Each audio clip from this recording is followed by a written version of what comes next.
Warning. The following audio is scuffed because I muted my mic channel before recording. So, nonetheless, my guest's mic sounds great. So I hope you stick around and enjoy the little tidbits he has to say. Thanks, guys. Hey geese, I'm still alive, and we are making some serious changes to Art is Alive. I have notes this time, and they're on a napkin. So today I have a very special guest. He is the co-founder of Hi Hello Labs, the beautiful space that we are in. He is been such an amazing mentor and friend to me. He's a husband, father of three, and today I'd like to welcome Carlos Flores. Carlos, how are you? Thank you. Woo! Thank you. Thank you, Chris, for having me on your show. Yeah, dude, no problem. So I want to kick this off by asking a little bit of your background and how Labs came to be. So I've been in the production industry for 15 plus years. Went straight out of school. I went to Full Sail University, which is right down the street from UCF. Finished school, went straight into the work field, and just worked my way up from a measly beginner graphic designer all the way to international creative director. Had 50 plus people under me worldwide, traveled the world, lived it, like really enjoyed my time. um, but sometimes I was away 250 days out of the year. Mhm. So I was longer out, I was gone longer than I was in at home. So um, that's kind of my production background. I'm Hispanic, I'm Mexican, and met my beautiful wife here in Orlando, Florida. She's Dominican, married. We have 3 children, and soon after I left my employer, where I built this whole portfolio, we didn't know what we were gonna do with our lives, and one thing led to another. And before you knew it, God was telling us, "Hey, open up a production studio in downtown Orlando."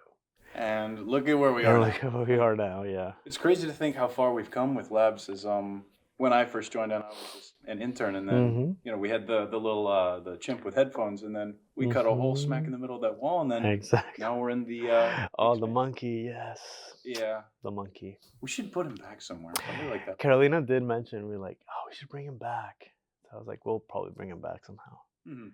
But as Labs was growing, you've cultivated a team. Hmm. So I wanted to ask, what do you look for in like when you're team building or like looking for people that you want to work alongside? I think one of my strengths is team building. That's why I was able to grow a 50 plus team at my previous employer. I really love skill. Obviously, it's very important, but I love the heart. Hmm. So a good attitude, a good heart, a good vibe is more important than even skill. Because skill you can learn, Hmm. but when it comes to like the heart of a person, the attitude of a person, I mean, you can't buy that. So I would preferably go with a beginner who's not cocky and who's really willing to learn and grow than a cocky SOB that thinks he's all that and is worth, all the money in the world, which I'm sure he is or she is, but that's not a part of how I like to build my team. No, I wholeheartedly agree. Yeah. And so, with that, what are some of the biggest challenges you may have faced opening Labs and things you've encountered along the way? Um, well, opening was pretty simple. I'm a man of vision and a man of direction, and I'm like when I'm gonna do something, I do it. So honestly, from when we got the vision to opening doors, it was like a month and a half. Hmm. It's boom, boom, boom, and obviously money helps. So we had plenty of resources to do what we did. So we opened up doors, but the biggest lesson that I learned as far as being an entrepreneur and starting a business was undervaluing my services, undervaluing my quality. Right. I was giving premier level quality and I was charging basic. Yeah. And you don't realize that when you're starting off because you want to build business, you want to gain business, you want, people to pay for your services. So you just charge what you think is And it's like I was talking with my friend Ashley, who's a fellow photographer, and I Mm-hmm. was like, we were sort of like, in the beginning, you just stumble about and you're like, you're not sure, Mm-hmm. honestly, what you're worth until, like, you get that experience and, you start to realize, like, yeah, I'm a pimp. I am a I'm a badass. badass. Yeah. Yeah. It's funny because I now know I am a badass. And I can fucking dominate what I do because I know who I am. But that wasn't always the case, you know? And the thing is, you struggle with this imposter syndrome and you just think like, man, like it's a little bit of a bitch to think that all of these other people that are doing the work like you are better. But are they? See, pero the heart is also what matters. Like, Mm-hmm. tying back to what we were saying earlier about your team building and how you Mm-hmm. look for, like, just people that are willing to grow. Yeah. And I think that's also important, like when Yeah. you're speaking with clients, is like letting them know, like, you do give a shit, you do care. Uh-huh. And so that's why I really appreciate everyone here at Labs, because everyone's fucking hospitable, and we always make Mm-hmm. sure. Exactly. And that's one of our number one core values is like hospitality. Yeah. You know, we need to make sure that our clients are always on par, they're taken care of, that they're being heard, that it's not, and again, it's like, yeah, we're a premier level service agency, but we're not dicks, you know. We're gonna honor your wish. Yeah. If you are our client, we're gonna be like, okay, well, how can we make it better? Even though we use a lot of what's the word I'm looking for? Reverse psychology when it comes to dealing with clients, where it's like we pretty much show them what they actually want instead of the other way around. And Yeah. that's been a trait that us freelancers in the freelancing world have learned for a Which is while. a great segue to my next question, which is, what are 3 traits that you think are essential for a successful entrepreneur? 3 traits. 1, be a servant. Don't go out there thinking people need to serve you. You need to serve people and you need to serve your team.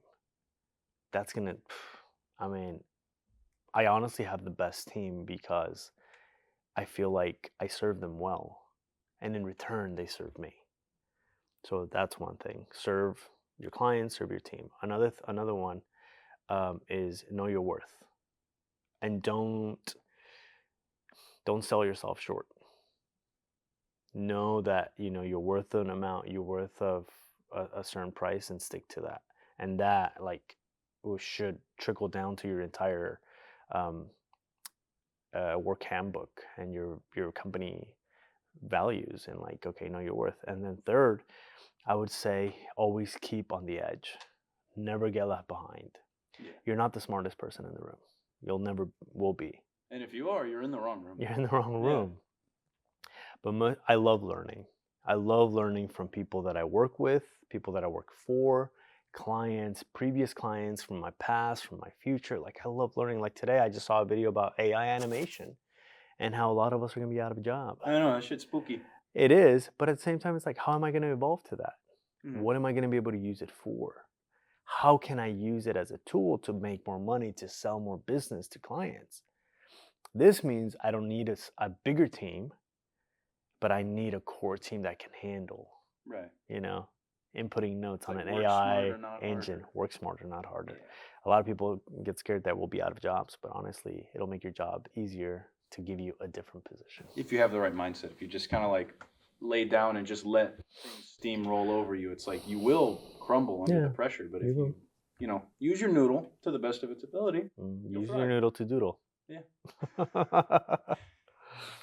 So Did I answer your question? Was yes, it you 3? did. I think that was 3. I did 3, but it was 3. What was the question? 3? For a successful entrepreneur. Okay, gotcha. Yeah. And I was talking with Kalen earlier. Mm-hmm. I showed him the questions on my famous napkin, and he's Mhm. like, "Chris, you need to add like a personal question or like a fun question." So, if you were to describe yourself as a shoe, Mm-hmm. what kind of shoe are you? Chris always asks the funniest questions. One was, what kind of bird? No, aquatic animal. Aquatic animal. Yeah. Killer whale. Right here. Mako shark. A shoe. Well, I would probably say the Chelsea boot. Okay. I don't know what that looks like, but A Chelsea boot is firm, sleek, classy, but with rugged edges. damn, that was a deeper question than I thought it was. I was gonna say like I'm light up sketches or something. But do you have any last words? Do you have any final piece of advice for your fellow entrepreneurs out there, or just something you wish someone told you when you first started your journey? Do it afraid. It's gonna be scary. You're gonna shit your pants over and over again, but it's okay. Do it afraid. You won't get anywhere if you don't do it. And sometimes our fear is what holds us back to not doing it. Hiring people, it's scary to now think that I have, 6, 7 people that depend on me to get a salary. Like, how do I provide that? You know what I'm saying? And take care of my team in that sense. And it's like, yeah, it's scary, but I'm doing it. We're here. We're pushing through. And the highs and the lows, the highs are highs and the lows are lows. So enjoy that roller coaster. It's fun. And one of my favorite pieces of advice that you've ever given me is like when I was still interning and I was at Home Depot and I was kind of like nervous to make that transition from, here's, an already like, I guess we'll say established company with Home Depot. Yeah.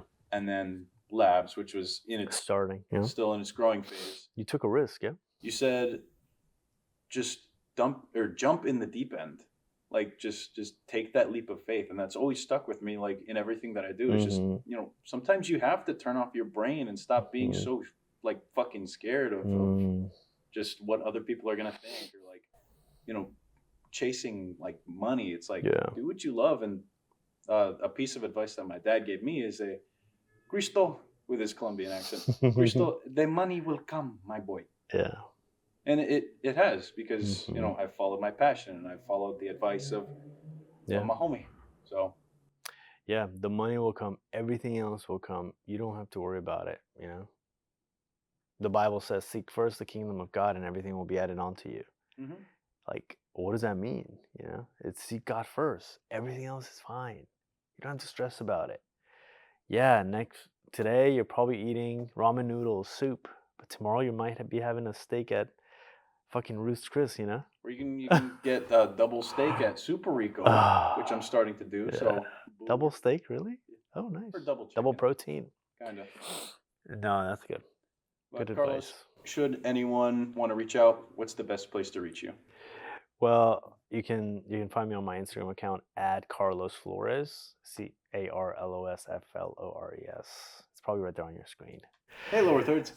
Or if you guys are looking for internships or jobs, or want to start a podcast or an e-course, or just shoot some social media content, you can hire us at Hi Hello Labs.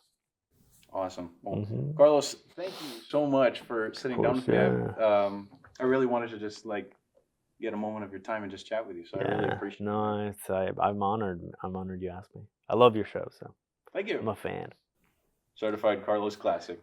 This has been Art is Alive. Thank you guys for watching. I almost said be sure to like, comment, subscribe, but like I'm not on YouTube, so be sure to watch the next one, guys. On social. Yeah. Stay tuned.